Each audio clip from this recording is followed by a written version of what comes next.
tampilan itu. Misalnya di situ disebutkan bahwa di bagian yang kedua itu yang warna biru itu,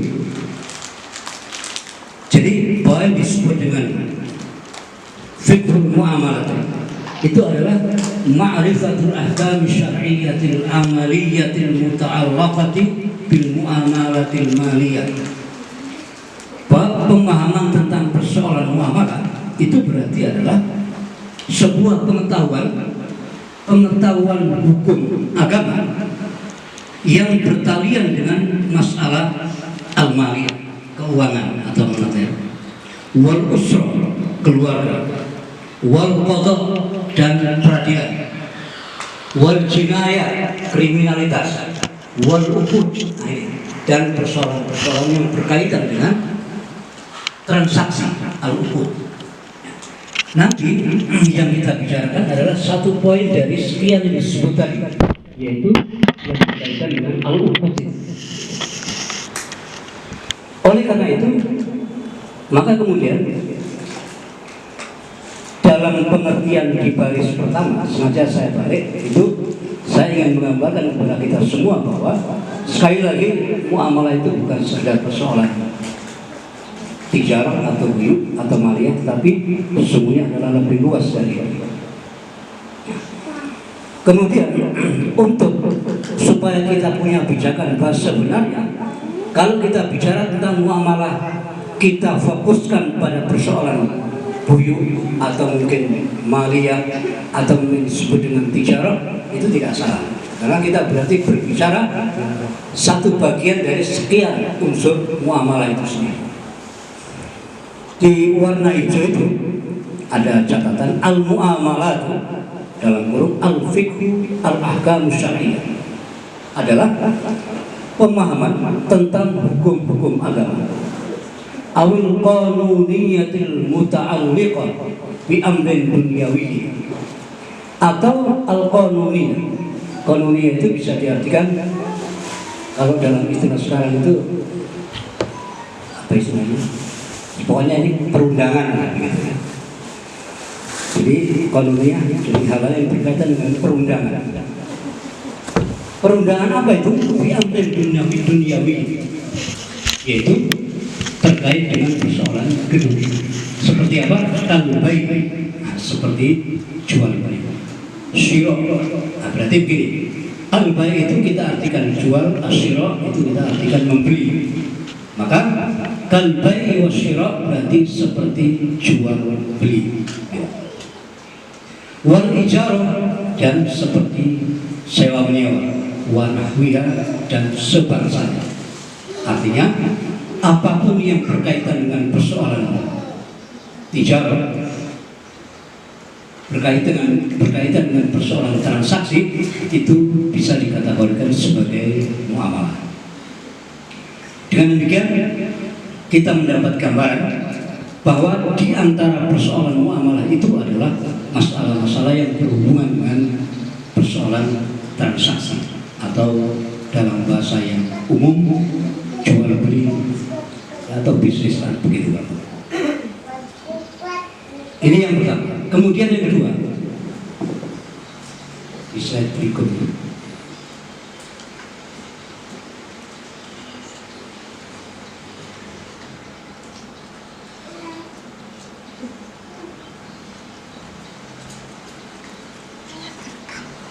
Jujur sih, tampilan yang awal itu, karena yang nomor 2 itu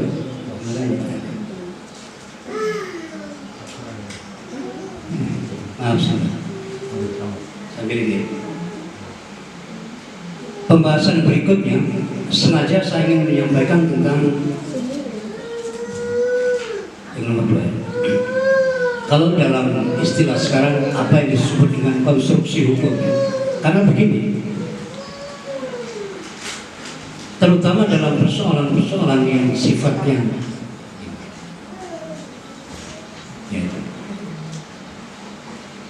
yang berkaitan dengan persoalan-persoalan keduniaan, di antaranya adalah persoalan muamalah, seringkali kemudian kita menjadi bingung.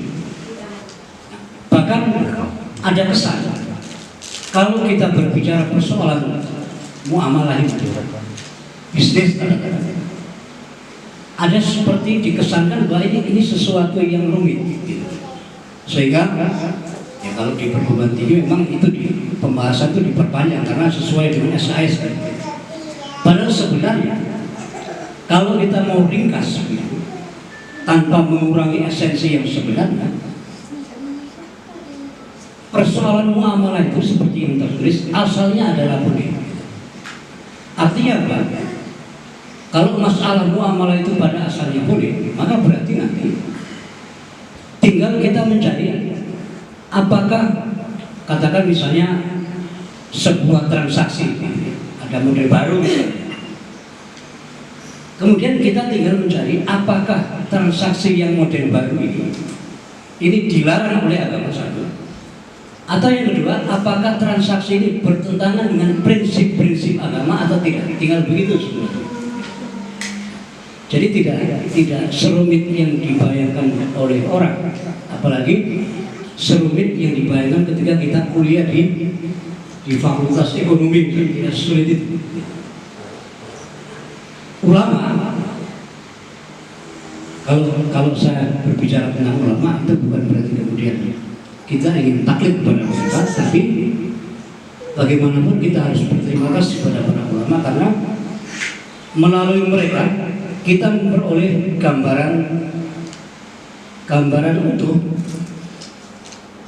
terkait dengan masalah-masalah, diantaranya adalah muamalah. Yang kedua kita bilang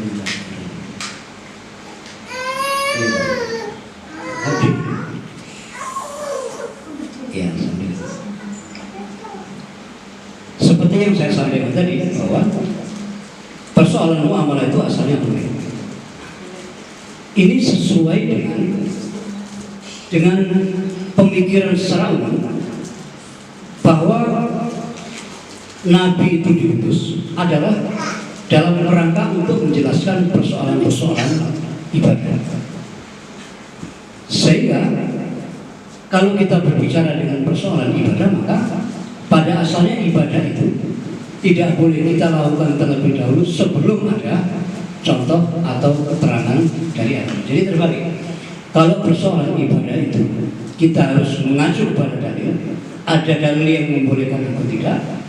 Sementara kalau yang berkaitan dengan persoalan muamalah itu sebalik, asalnya adalah boleh begitu. Ini sesuai misalnya dengan ayat yang pertama itu, sebuah ayat yang kita semua sudah hafal, yaitu A'udzubillahi minasyaitonirrajim walladzi khalaqalakum ma fil ardi jami'an. Dialah zat yang telah menciptakan untuk kamu apapun di muka bumi ini semuanya. Ini menjadi prinsip bahwa berarti apapun atau aktivitas apapun yang sifatnya keduniaan itu pada asalnya adalah diperbolehkan oleh agama. Tentu selama ini tidak bertentangan dengan prinsip-prinsip agama. Kemudian yang kedua, ada nas yang secara khusus, yaitu pada catatan kedua itu, wa ahallallahu al-bai'a wa harrama riba. Allah menyatakan bahwa Dia telah menghalalkan jual beli dan mengharamkan riba. Pernyataan Allah ini berkaitan dengan adanya anggapan dari orang-orang kafir bahwa al-bai' atau jual beli itu sesuatu yang haram, bahkan disamakan dengan persoalan riba. Kemudian Allah jawab bahwa wa ahallallahu al-bai'a wa harrama. Bahwa sebenarnya masalah jual beli itu adalah sesuatu yang dihalalkan oleh Allah. Jadi pada asalnya masalah muamalah apapun sifatnya, selama tidak bertentangan dengan prinsip-prinsip agama, maka itu. Jadi nanti misalnya saya ambil contoh lain. Misalnya ada orang mengatakan kalau tahun-tahun 70-80 yang populer itu kalau berkaitan dengan persoalan makanan itu adalah kodok misalnya. tahun-tahun 70, 80 bahkan sampai 90 itu masih populer bahwa kodok itu haram gitu. Kemudian kalau kita mengacu kepada cara berpikir konstruksi hukum tadi itu, kodok ini termasuk persoalan yang sifatnya keduniaan. Maka berarti kodok diantaranya itu sesuatu yang pada asalnya adalah halal gitu. Sehingga kalau seandainya ada orang mengatakan bahwa kodok itu halal, maka justru orang itu yang harus membawa dalil. Kenapa? Karena orang yang mengatakan kodok haram itu berarti dia bertentangan dengan ketentuan asal. Nah, sudah. Coba ke catatan yang warna biru. Catatan yang warna biru ada tiga baris itu sebenarnya adalah merupakan kaidah. Kaidah itu kalau dalam bahasa umum ya semacam rumus lah. Jadi sebenarnya kalau orang-orang barat membuat rumus misalnya air itu rumus apa? H2O. Maka ulama pun membuat rumusnya kalau mereka dalam bentuk angka dan huruf, maka ulama usul membuat rumus itu dalam bentuk kalimat.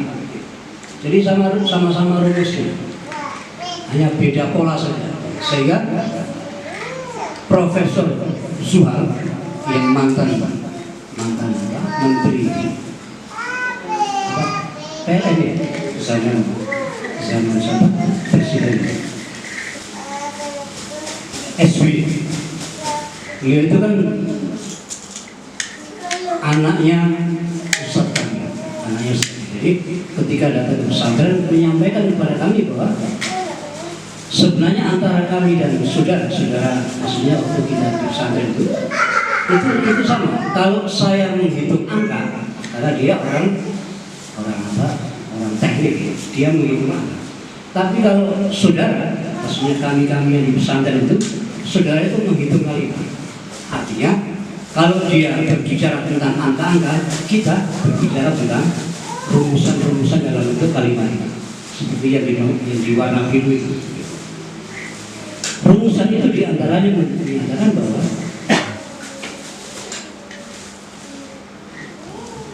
saya ambil yang di dalam kurung aja, yang ringkas ya. Dalam kurung itu ada sebuah rumusan umum yang sangat populer, yaitu al-aslu fil asya al-ibah. Pada asalnya apapun itu adalah boleh. Apapun pada asalnya boleh, itu berarti kalau kita tarik kepada contoh kasus kodok tadi, berarti kodok pun termasuk asalnya sesuatu yang dibolehkan oleh agama. Kemudian kalau ada orang mengatakan kodok itu haram, berarti orang ini bertentangan dengan ketentuan asal itu. Sesuatu yang bertentangan dengan ketentuan asal itu justru harus membawa alasan, membawa keterangan. Dalam bahasa hukum agama harus membawa dalil. Jadi artinya kalau kita menyatakan misalnya kodok halal, terus kita ditanya apa alasannya, ini pertanyaan yang salah. Kenapa? Ketika kita menyatakan kodok halal itu kita tidak perlu dalil. Kenapa? Karena sesuai dengan ketentuan asal. Sama dengan begini, sejauh yang kami ketahui tidak ada dalil yang secara khusus menyatakan, baik Al-Quran atau hadis yang secara khusus menyatakan misalnya qala Rasulullah al-ghanamu halalun atau asyatu halalun, kambing itu halal. Tidak ada dalil begitu. Kenapa kemudian kita berkesimpulan bahwa kambing itu halal? Karena sesuai dengan ketentuan asal. Al-aslu fil asya al-ibah. Apapun pada asalnya boleh, termasuk kambing. Sehingga ketika kita menyatakan kambing halal itu tidak perlu dalil. Artinya tidak harus ada dalil yang secara khusus menyatakan bahwa kambing itu sama dengan persoalan kodok tadi. Oleh karena itu tadi saya katakan, justru ketika ada orang mengatakan kodok itu haram, orang itu yang harus bawa dalil. Nah nanti, mohon maaf, saya biasanya suka nyurat-nyurat itu kalau sama anak-anak pesantren. Ini supaya jelas ya. Jadi nanti ada lagi, ini kalau kaitannya dengan dialektika berpikir di sini, nanti ada begini.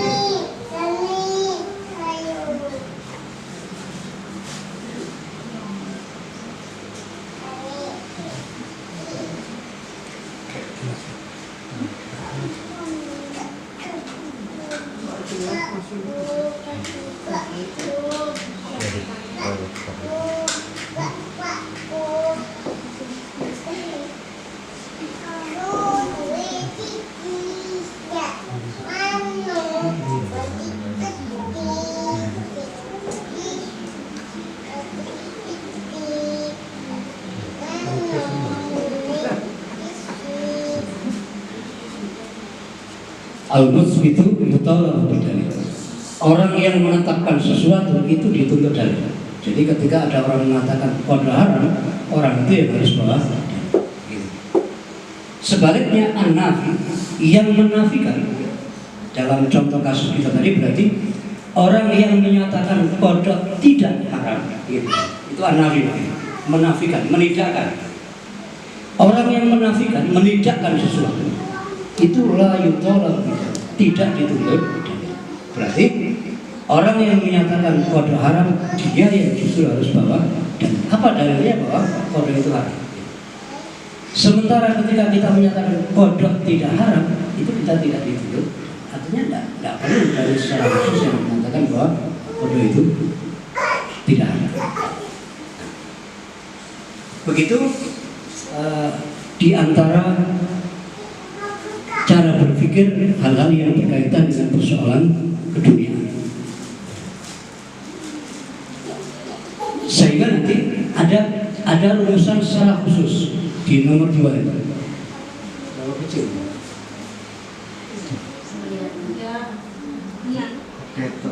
Bisa digedekan ya? Atau di nomor 3 itu. Jadi secara khusus begini, sama sebenarnya.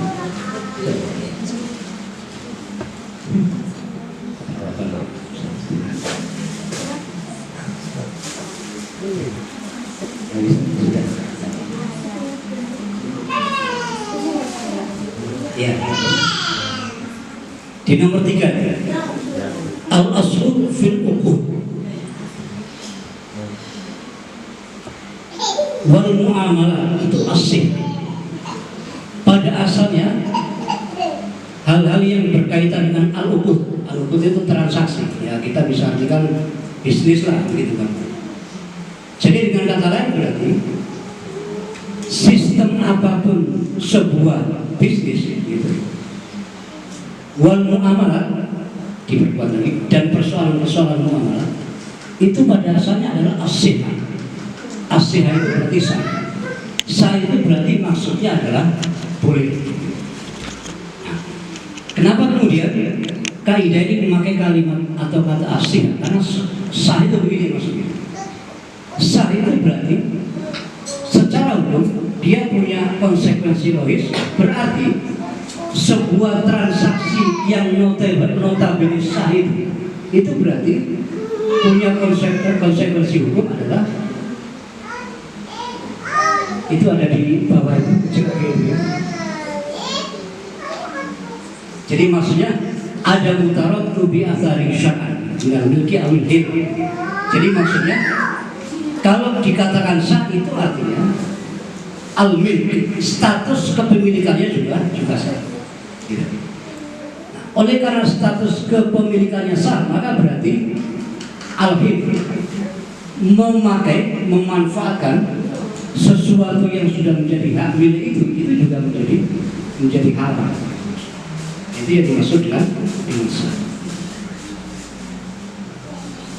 Hatta yaquma dalilun al-butlan wa tahrim, sampai ada dalil yang menunjukkan batalnya sebuah transaksi itu, atau sampai ada dalil yang menunjukkan haramnya sebuah transaksi. Jadi dari penjelasan ringkas ini kita bisa punya gambaran bahwa apapun sebuah transaksi, apapun modelnya, itu pada asalnya boleh atau sah. Tentu kecuali mesti ada begitu. Karena namanya rumusan itu mesti ada pengecualian. Kan sama dengan begini. Setiap air itu pasti mengalir ke tempat yang lebih rendah, kecuali kalau disemprotkan.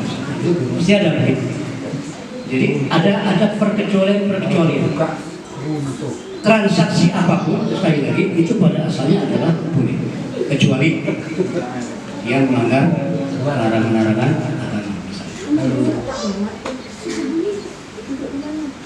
Oleh karena itu, maka kalau kita berbicara dalam konteks apa yang sedang kita bicarakan dalam pertemuan ini, jadi bisnis yang dilakukan ini, kalau kemudian misalnya ada orang menyatakan bisnis ini haram misalnya, kita tidak bertanya apa alasan sudah begitu. Kalau kita ditanya bisnis antum itu boleh apa? Boleh, kita jawab boleh. Terus kalau ditanya apa alasan antum menyatakan bahwa bisnis antum itu boleh, jangan mau. Kenapa? Harus dibalik. Kalau antum menyatakan bisnis ini tidak boleh, alasan antum apa? Gitu. Jadi jangan menuruti orang. Itu sekaligus mengajarkan cara berpikir kepada orang. Bukan kemudian kita tidak mau menjawab, tapi supaya sekali waktu orang itu jadi ngeh ya. Sehingga kalau kita membuat kajian ini, katakan di pesantren lah, yang notabene setiap hari ketemu dengan mereka itu. Jadi kalau mereka bertanya tentang sesuatu yang terkait dengan muamalah misalnya, nanya dalilnya kenapa boleh, itu saya tinggal balik. Menurut kamu apa? Haram Ustaz? Apa alasan kamu? Tinggal begitu. Begitu saja. Oleh karena itu, rumusan ini juga menjadi penting karena ini mendasar hal seperti ini. Contoh lagi ya berarti. Contoh sekalian yang di zaman Nabi mungkin tidak terpikir. Ini sudah contoh gampang, donat sudah. Saya yakin di zaman Nabi belum ada donat. Karena kue di dunia Timur Tengah, ya kita tahu kan, biasanya bener yang dipasang di perapian gitu. Tapi dalam bentuk donat belum ada. Kemudian donat itu adanya di zaman modern ini.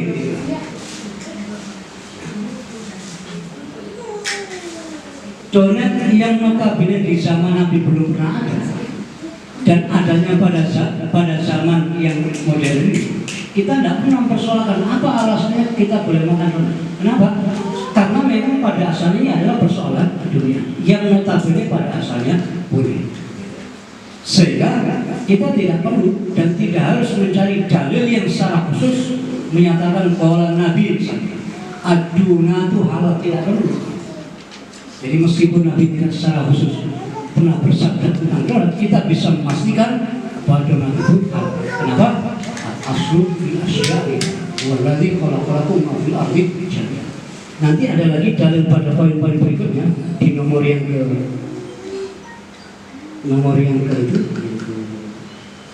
keempat.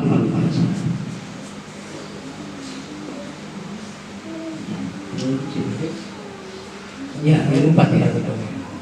Jadi al halal ma ahallallah fi kitabih, al haram ma haramullah fi kitabih, wa ma sakata anhu fahuwa mimma afa anhu.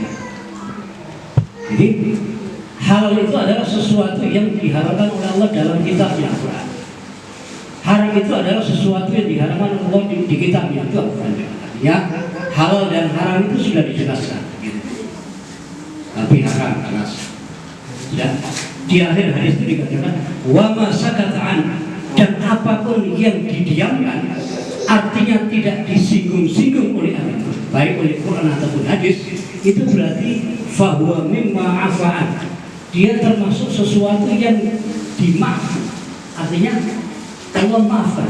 Dengan kata lain sekarang begitu. Ala kaifa syi'ta. Kalau begitu berarti sesuatu yang berkaitan dengan persoalan, sekali lagi, muamalah itu adalah, dan ini menjadi bagian dari apa yang disebut dengan Rahman Rahimnya Allah gitu. Karena begini, ibu-ibu yang berbahagia, kalau seandainya ini konstruksi berpikir untuk persoalan muamalah itu dibalik, misalnya begini, kalau tadi kan muamalah itu justru asalnya boleh gitu ya. Tinggal kalau Kalau dilarang baru tidak. Seandainya cara berpikir tentang muamalah itu dibalik, artinya gini, untuk menyatakan aqua itu harus ada dalil, untuk menyatakan pakai kacamata harus ada dalil, untuk menyatakan pakai laptop harus ada dalil. Jadi ini yang disebut dengan ini mempersulit hidup manusia. Tapi ketika dibuat rumusan atau cara berpikir seperti tadi bahwa persoalan muamalah itu pada asalnya boleh, ini yang disebut dengan Allah itu afa'an, memaafkan. Jadi Allah mengerti karena kebutuhan hajat hidup kita terhadap sesuatu yang berkaitan dengan persoalan keduniaan itu sangat-sangat ya sesuai dengan cara kita hidup di dunia. Sehingga kebutuhan kita terhadap sesuatu yang kaitannya sifatnya duniawi itu tentu ya boleh dibilang tidak terbatas selama tidak bertentangan dengan prinsip-prinsip agama.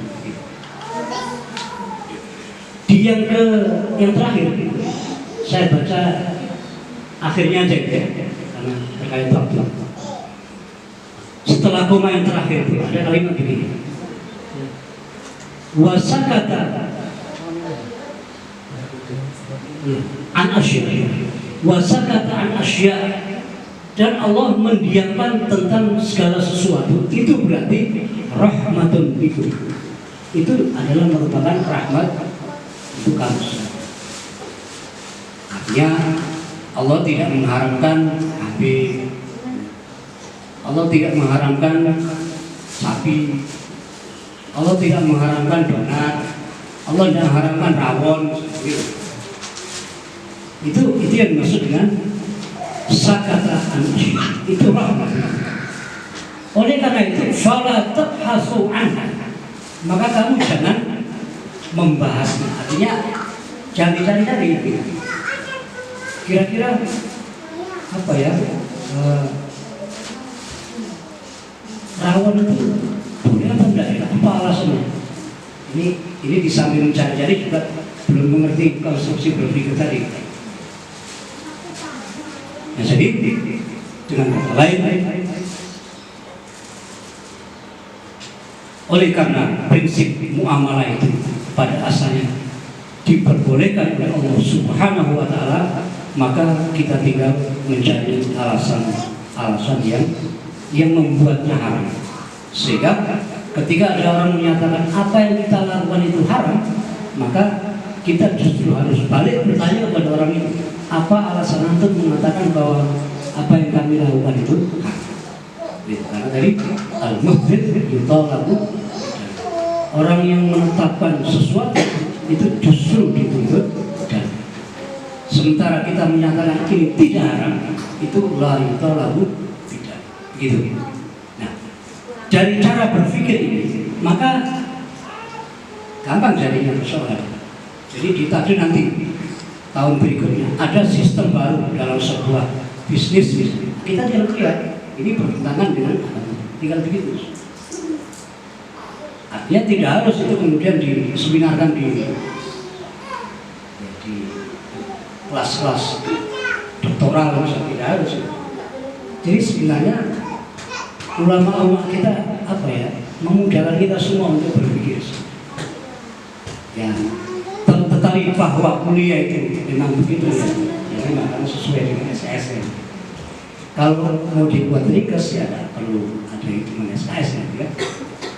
Sehingga dokter itu cukup satu SKS cukup itu sih sebenarnya. Ya. Begitu. Nanti kalau ada yang terlewat bisa ditanyakan. Silakan. Kemudian berikutnya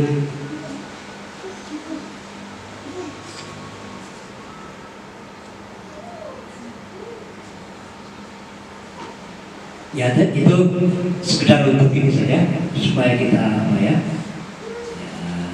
jadi ingat aja. Jadi rukun jual beli itu al-aqidah. Jadi ini terkait dengan subjek.